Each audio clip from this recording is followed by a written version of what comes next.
welcome back. So today I have a look using the LORAC Mega Pro palette. I've had this a while. I did a look when it first came out. A lot of people weren't able to get this, so I was hesitant to do more looks, but then I realized a ton of y'all did end up getting the palette, and everyone just kind of stopped doing looks on it because they were nervous that not a lot of people got it.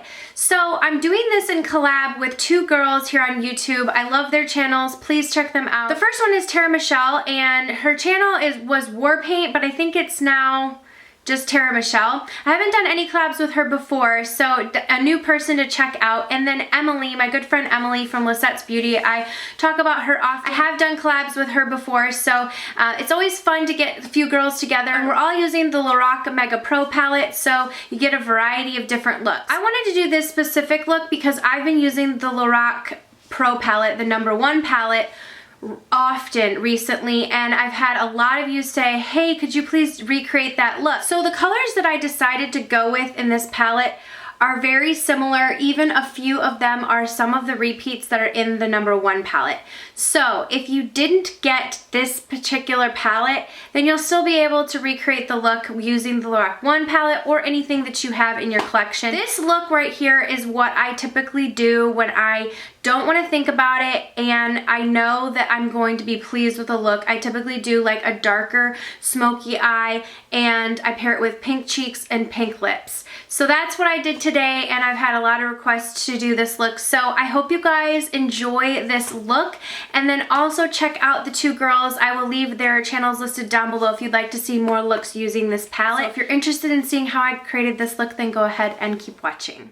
First, I'm going to start off by taking this base. This is a matte base from Makeup Forever. Any matte brown base you have will work perfect for this look. I'm just going to put that all over my lid and then blend it out with my finger.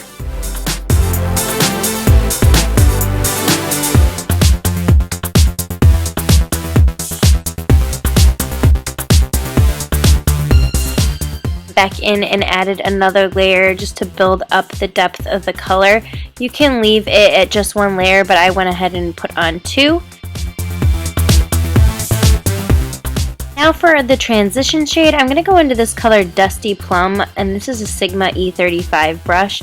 I'm just going to run this through the crease to clean up the edges of the base that we put down, and just to give a really nice gradient effect before we put on our lid shade. Before we go ahead to the lid shade, I'm going to use these two colors right here, the cream and the white, for my brow bone highlight. Now these two colors come in the LORAC 1 palette, so if you don't have the Mega palette, you can just go ahead and use the LORAC 1 palette. And then I'm going to blend that again in the transition color. To use your LORAC 1 palette, you could use the mauve shade for the transition color in that palette. Going into the lid shade, I'm going to use this color Espresso, and this is also in the LORAC 1 palette. So I'm just pressing this all over my lid, and it's just a really nice deep dark brown. It's pretty like neutral tone brown shade.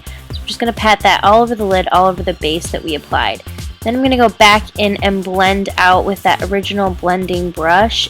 Then we're going to go in with this color Sepia, and I'm using this on a Sigma tapered E45 brush and just going right directly in the crease. So a little bit below the Dusty Plum color, just kind of in between the lid shade and the transition shade. So I go ahead and put those there. Then I'm going to clean up that lid shade because we lost a little bit of it, and then go back in and blend again. This is all about going back and forth with different layers. As you see here, I'm going to go and touch up my brow bone again, and then I'll go back and blend the line of the transition shade. So it's really just applying those layers, blending it out. For this look, I'm going to be using a liquid liner. This is the Kat Von D liquid liner, tattoo liquid liner in the color Trooper, which is the black. It's a very matte and very black, so I love this for an all-day look. And then I'm going to clean up under my eyes by using this concealer. This is the MAC Pro Longwear and an IT Cosmetics brush, and I'm just going to apply that under my eyes. And to set that, I'm going to use the Hourglass Ambient Light Powder in Diffuse Light, and this is the Sigma Tapered Kabuki F86 brush. So So for my tight line, I'm going to use IT Cosmetics No Tug Liner, and this is in the color Black Brown. I'm just doing my lower and upper lash line with that, and then smudging it out with the shade Dusty Plum right under the lash line. And then I'm going to coat my lashes with one coat of mascara, and then I'm applying false lashes. These are the Esquito Unforgettable Lashes. So for my inner corner, I'm going to use the shade Opal and just tap that right on the inner corner, and then I'm going to move on to my face. So for the face, I'm using this Becca the One Perfecting brush and Marc Jacobs Omega Bronzer. I love this brush because you can use it for cream products, you can use it for powder products, and it works great for contouring, bronzing, and then you can turn it on its side and use it as a blush brush. It's super soft and it blends everything out perfectly. So I'm going in with my Charlotte Tilbury blush in Love Glow. I love this pink color. It's beautiful and it really does give a beautiful glow to the face.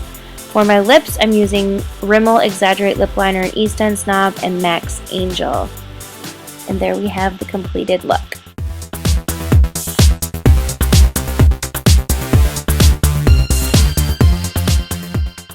That is the finished look. I hope you guys enjoyed this video. Head over to the other girls' channels and check them out. They have gorgeous looks. Thank you guys so much for watching, and I will see you all in the next video.